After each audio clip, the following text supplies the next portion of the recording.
News Kannada ವಾಹಿನಿಗೆ ಸ್ವಾಗತ. ಚಾಮರಾಜನಗರ ಜಿಲ್ಲೆಯ ಗುಂಡ್ಲುಪೇಟೆ ಪಟ್ಟಣದ ಕುರುಬಗೇರಿ ಸರ್ಕಾರಿ ಹಿರಿಯ ಪ್ರಾಥಮಿಕ ಶಾಲೆಯಲ್ಲಿ 4ನೇ ತರಗತಿಯ ವಿದ್ಯಾರ್ಥಿಯೋರ್ವ ಹೃದಯಾಘಾತದಿಂದ ಮೃತಪಟ್ಟಿರುವ ಘಟನೆ ಜರುಗಿದೆ. ಚಾಮರಾಜನಗರ ಜಿಲ್ಲೆಯ ಗುಂಡ್ಲುಪೇಟೆ ಪಟ್ಟಣದ ಸರ್ಕಾರಿ ಹಿರಿಯ ಪ್ರಾಥಮಿಕ ಶಾಲೆಯ 4ನೇ ತರಗತಿ ಈ ವಿದ್ಯಾರ್ಥಿ ಮನೋಜ್ ಕುಮಾರ್ ವಯಸ್ಸಿನಲ್ಲಿಯೇ ಹೃದಯಾಘಾತದಿಂದ ಮೃತಪಟ್ಟ ವಿದ್ಯಾರ್ಥಿ. ಮನೋಜ್ ಕುಮಾರ್ ಶಾಲೆಯಲ್ಲಿ ಪಾಠ ಕೇಳ್ತಾ ಇದ್ದ ಸಮಯದಲ್ಲಿ ಕುಸಿದು ಬಿದ್ದಿದ್ದಾನೆ ಎನ್ನಲಾಗಿದೆ. ಕೂಡಲೇ ವಿದ್ಯಾರ್ಥಿಯನ್ನ ಆಸ್ಪತ್ರೆಗೆ ಸಾಗಿಸುವ ಮಾರ್ಗ ಮಧ್ಯೆ ಮೃತಪಟ್ಟಿದ್ದಾನೆ ಎಂದು ತಿಳಿದು ಬಂದಿದೆ. ಈತನಿಗೆ ಹೃದಯ ಸಂಬಂಧಿ ಕಾಯಿಲೆ ಇದ್ದು ಮೈಸೂರಿನ ಜಯದೇವ ಹಾಗೂ ಅಪೋಲೋ ಆಸ್ಪತ್ರೆಯಲ್ಲಿ ಚಿಕಿತ್ಸೆ ಕೊಡಿಸ್ತಾ ಇದ್ರು ಎನ್ನಲಾಗಿದೆ. ಅವಾಗ ಅವನಿಗೆ ಸಣ್ಣ ಹೋಲಿದೆ, ಅವನಿಗೆ 7 ವರ್ಷ ಆದಮೇಲೆ ಅದು ಏನೂ ಆಗಲ್ಲ, ಪ್ರಾಬ್ಲಮ್ ಆಗಲ್ಲ ಅಂತ ಹೇಳಿದರು. ಸರಿ, ಚೆನ್ನಾಗೇ ಇದ್ದ. ಈಗ ಅಲ್ಲಿ ಸ್ಕೂಲಲ್ಲಿ ಚೆಕಪ್ ಬಂದಿದಾಗ ಅವನಿಗೆ ಹೋಲು ಜಾಸ್ತಿ ಆಗಿದೆ ಅಂತ ಹೇಳಿದ್ರಂತೆ. ಅಲ್ಲಿ ಸ್ಕೂಲಿನ ಚೆಕಪ್ ಅವರು ಹಾಸ್ಪಿಟ್ಲಿಗೆ, ಅಪೋಲೋ ಹಾಸ್ಪಿಟ್ಲಿಗೆ ರೆಫರ್ ಮಾಡಿದ್ರು.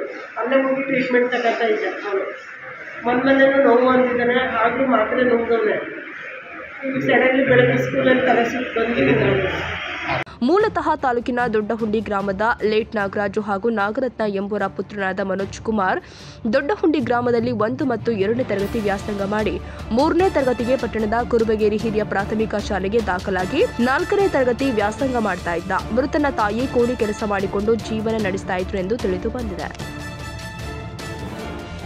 ತಾಜಾ ಸುದ್ದಿಗಾಗಿ ಎಂಟಿವಿ ನ್ಯೂಸ್ 24x7ಗೆ ಸಬ್ಸ್ಕ್ರೈಬ್ ಮಾಡಿ ಮತ್ತು ಬೆಲ್ ಐಕಾನ್ ಅನ್ನು ಒತ್ತಿ. ತಪ್ಪದೇ ಲಿಂಕ್ ಶೇರ್ ಮಾಡಿ.